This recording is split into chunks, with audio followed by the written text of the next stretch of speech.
Hey there, and welcome back. So, today we're diving into something I absolutely love: how native English speakers actually talk in their day to day lives. Not the textbook stuff, but the real, natural expressions that make you sound fluent and confident. Yeah, and honestly, when I first started learning English, I kept thinking, why doesn't anyone talk the way the books teach you? Like, nobody walks up to you and says, "Good day, how do you fare?" Exactly. So, let's just jump right in. Tell me, what did your morning look like today? Oh, it was a bit of a rush, to be honest. I was running late, grabbed a coffee on the go, and just about made it to my first meeting on time. On the go. Love that. That's such a natural phrase. It just means doing something while you're moving or busy, right? Like eating on the go, studying on the go. Exactly. And my manager was like, "You cut it pretty close today." And I just laughed it off. Cut it close. Another great one. It means you almost didn't make it in time. So instead of saying, I almost arrived late, a native speaker would say, I cut it close.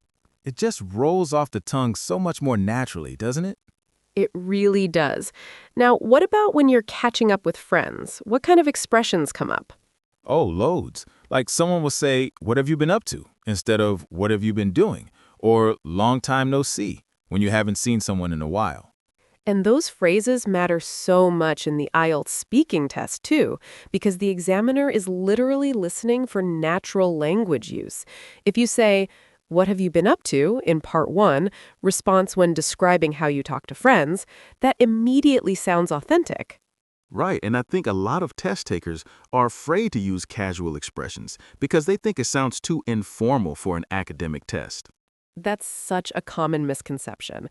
IELTS speaking is a spoken test. It's conversational. You're not writing an essay. The examiners actually want to hear natural spoken English. So phrases like, to be honest, I'd say, or you know what I mean, those actually boost your score. That's reassuring. What about filler expressions? Like, is it okay to use "I mean" or "you know" occasionally? Absolutely, in moderation. Native speakers use discourse markers all the time to buy a little thinking time. Well, I mean, let me think. That's a good question, actually. These are all perfectly natural. The key is not overusing them to the point where they become a verbal tick. So it's more about sounding fluent than sounding formal. Fluency and coherence, those are your two of four marking criteria in IELTS speaking. So yes, sounding natural and keeping your ideas connected is absolutely the goal. And that's exactly why learning these everyday expressions is so powerful for your preparation. I feel like this is the kind of practice that actually makes a difference, just hearing real conversations and picking up the patterns. That's the whole point of this series. All right, before we wrap up the main session, let's quickly run through a few more expressions you'd hear constantly from native speakers. Break the ice, to start a conversation in a social situation. Get the ball rolling, to start something, usually a project or plan.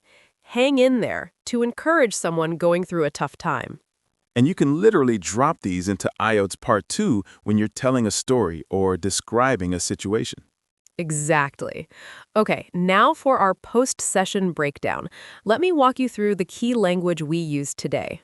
This is my favorite part, honestly. So first up, on the go. It means while moving or while busy.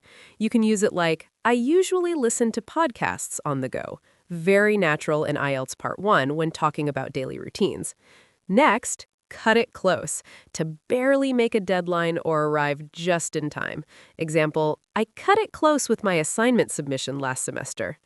What have you been up to? A casual way to ask someone what they've been doing lately. Great for demonstrating informal register awareness. Break the ice, an idiom meaning to initiate conversation or ease tension in a social setting. In IELTS Part 2, I find it easy to break the ice with new people. Get the ball rolling, to start something. Once we get the ball rolling on the project, it becomes much easier. Hang in there, encouragement during difficult times. Useful when describing advice you gave someone. Now for pronunciation. Roll off the tongue. Notice the soft L in roll and the natural linking between off the. Practice saying it as one smooth phrase. Roll off the tongue. Grammar note, did you notice we used present continuous to describe ongoing habits? I keep thinking, I'm usually listening. This is very natural in spoken English, and examiners love it. Practical IELTS tip.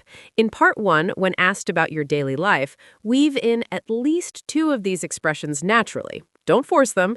If they fit, use them. That's what separates a band 6 from a band 7 or 8 response. Perfect. I'm already feeling more confident just from this one session. And that's exactly where we want you. We'll be back with episode 2, same energy, more great expressions. See you then.